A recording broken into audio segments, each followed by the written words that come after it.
राम सागर संवाद।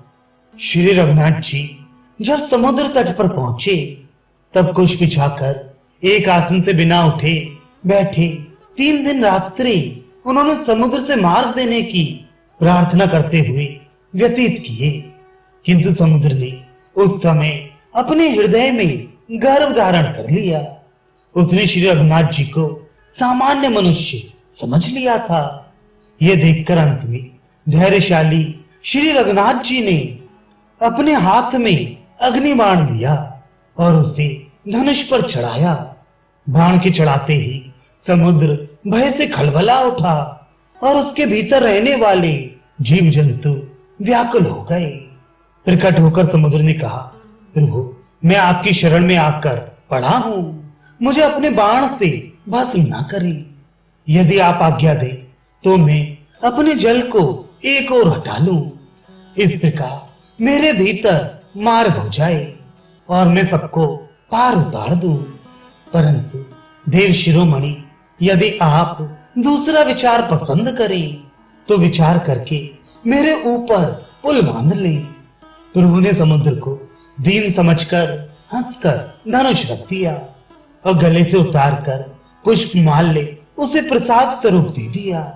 सभी ने समुद्र के इस दूसरे विचार को ही प्रधानता दी और एक स्वर से कहा, प्रभु, पुल बांध लीजिए जिससे पूरी सेना उस पार उतर जाए, किसी एक की भी क्षति ना हो। रावण का दूत ये सब बातें सुनकर लंका गया।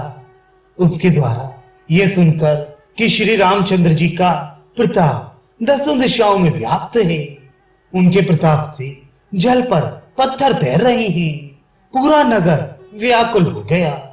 रावण ने दूत को बुलाकर पास बिठा लिया और बोला, दूत, सच सच बताओ कि क्या राम के दल में लंका आने के लिए उद्योग हो रहा है? किसने क्या उपाय किया है?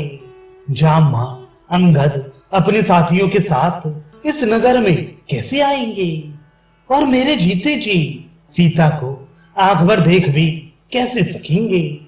दूत ने कहा, लंकेश्वर, यदि आप आज्ञा दें और जीवन दान दें, मारेंगे नहीं ये वचन दें, तो मैं सच्चे मन से सब बातें कहूं।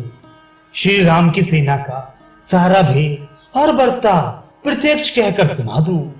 वे कपि तो बार बार ऐसा कहते संकोच ही नहीं करते कि वे आपको मार डालेंगे, प्राण ले लेंगे। मुझे भी यही जान पड़ता है कि स्वर्णपुरी लंका में श्री रामचंद्र जी की विजय घोषित होगी। सूरदास जी कहते हैं, उसी समय कुंभकर्ण ने भी राजसभा में कहा, पहले जो उत्पात हुआ उसे सुनो।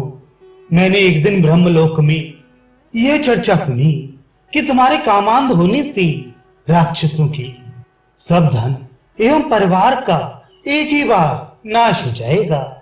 इस समय वही बात अब सत्य हो रही है, भला इसे मिटा कौन सकता है? अब मैं दूसरे किसी विचार को हृदय में स्थान नहीं दूंगा।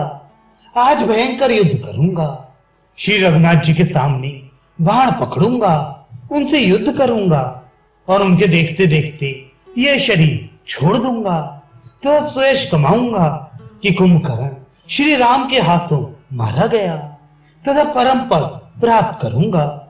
हृदय के सारे संदेहों को अब नष्ट कर दूंगा।